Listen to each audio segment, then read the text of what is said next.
The Bible John case refers to a series of three unsolved slayings of young women in Glasgow, Scotland, between 1968 and 1969. These crimes were all potentially carried out by the same seemingly religiously obsessed man. The victims were Patricia Docker, 25, Jemima MacDonald, 32, and Helen Puttock, 29. They were all mothers who had spent evenings at Glasgow's popular Barrowland Ballroom nightclub immediately before being slain. They were found beaten and strangled, and each woman was on her period at the time of death, a grim detail that later fueled theories about the perpetrator's motive. Patricia Docker, an auxiliary nurse, was the first known victim.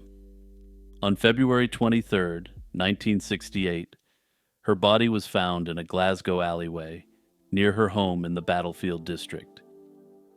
Many of her personal belongings, including her clothing, handbag, and watch, were missing, suggesting the perp removed them from the scene. Initially, Docker's slaying received limited leads, and police struggled due to a lack of witnesses and physical evidence. Her parents had thought she went to a different dance hall that night, and it was over a week before a witness came forward to confirm seeing her at the Barrowland Ballroom. This fact led to a significant delay in the initial investigation, and the case went cold.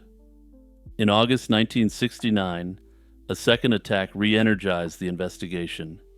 Jemima MacDonald, a 32-year-old mother of three, spent the evening of Saturday, August 16, 1969, dancing at the Barrowland Ballroom. When she failed to return home, her sister grew concerned. Tragically, on August 18th, Jemima's body was discovered in an abandoned tenement building by her own sister after local children spoke of finding a body. Unlike Docker, she was found fully clothed, but investigators noted striking similarities between the two cases. Both women had spent their last evenings at the Barrowland, both were strangled, and were on their periods when slain.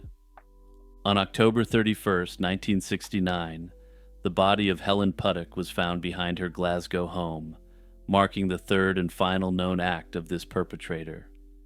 Helen, 29, had also visited the Barrowland Ballroom the night before, accompanied by her sister, Jean Langford. And keep Jean Langford in mind, because her evidence is going to be extremely important going forward in this case. They met two men at the dance hall who both called themselves John. After midnight, the group of four left together. One man departed earlier to catch a bus, and Helen and Jean shared a taxi with the other John. During the taxi ride, this well-spoken man revealed oddly intense views.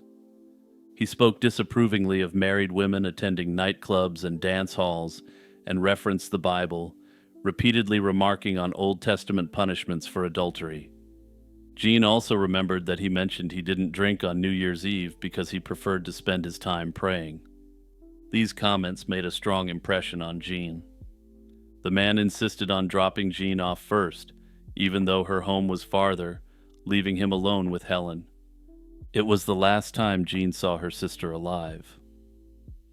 The next morning, Helen Puttock was found in her backyard, partially clothed and brutally beaten. With the third slaying's obvious parallels to the others, a young mother attacked after a Barrowland night out. Police were convinced they faced a serial perpetrator. The manhunt for Bible John escalated rapidly after Helen was discovered. Jean Langford provided a detailed description of the suspect, a tall, slim, well-dressed man in his mid-20s with short, reddish-blonde hair and overlapping front teeth. Detectives widely distributed the drawing. Interestingly, they noted that his hairstyle was so unfashionable that a local barber may recognize the cut, and ended up showing it to almost 500 local barbers, with no leads. The investigation soon became one of the most intensive ever seen in Scotland. Over 100 detectives were assigned full-time, and more than 50,000 witness statements were taken.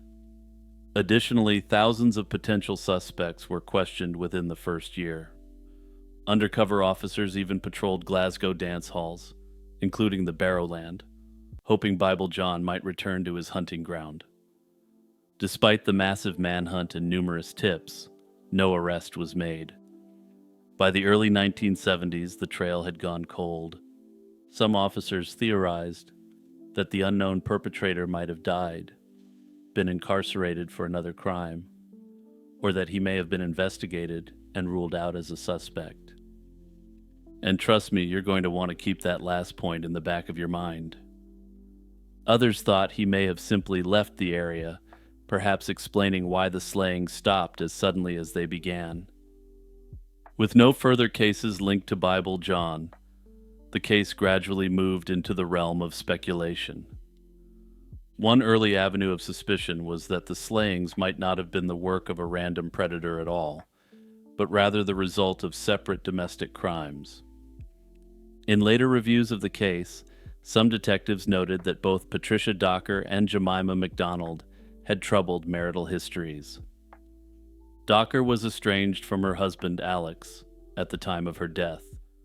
The two were in the process of divorce, and Alex was on leave in Glasgow that week.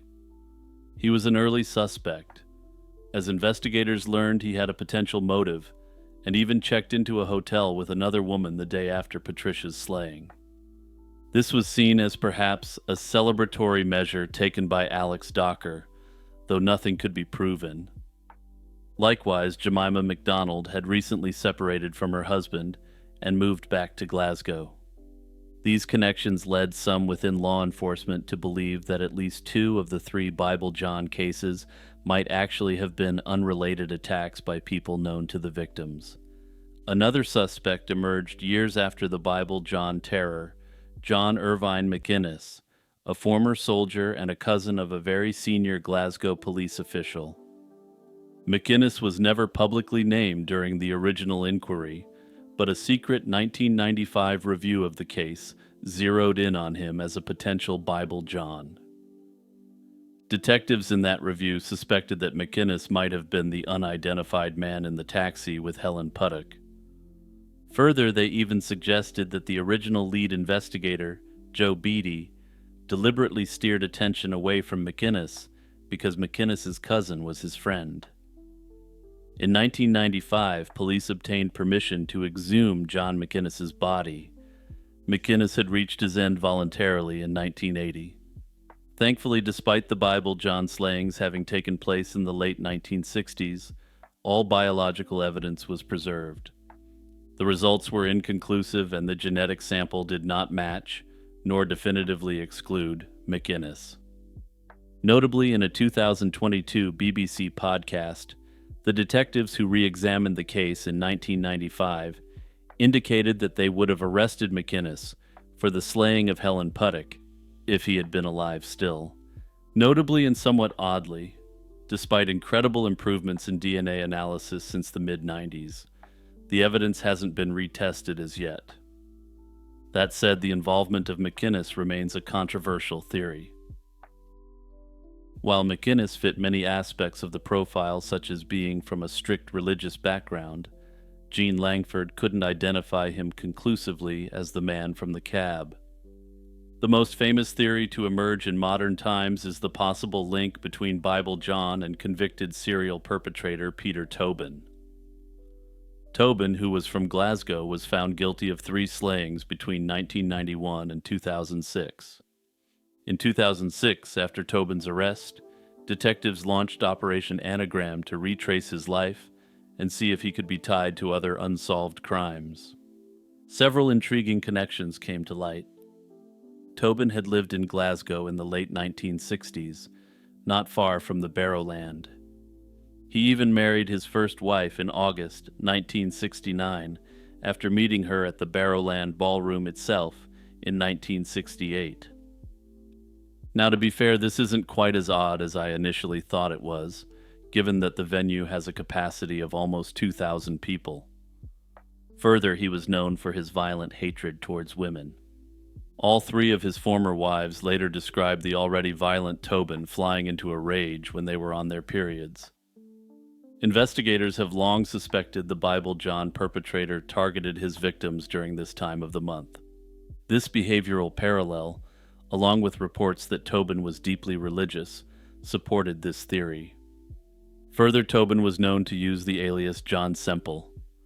Jean Langford couldn't remember the last name Bible John gave exactly, but believed that it was Templeton. Investigators and theorists have noted that Semple sounds extremely close to Temple. However, there's no hard evidence linking Tobin to the Bible John slayings, and there's good evidence that he didn't do it. Going against the theory is the fact that Tobin moved to Brighton, England in early August 1969. His ex-wife has vehemently denied he could have slipped away to Glasgow to commit the final two horrendous acts. Furthermore, Tobin was 5'6", and Jean Langford had remembered Bible John being a notably tall individual. I think it's also important to note that Tobin and Bible John simply really don't bear any meaningful physical resemblance. Tobin has dark hair and dark eyes, while Bible John, even when seen in low light, was identified as having reddish blonde hair and blue eyes. Interestingly, some investigators who've worked on the Bible John case have commented on the strong internal disagreements in the investigation over Tobin being Bible John. That said, the anti-Tobin camp appears to have won out, with the Tobin theory now largely being confined to amateur theories rather than official theories. Personally, I think John McInnes needs yet another glance with modernized forensic techniques.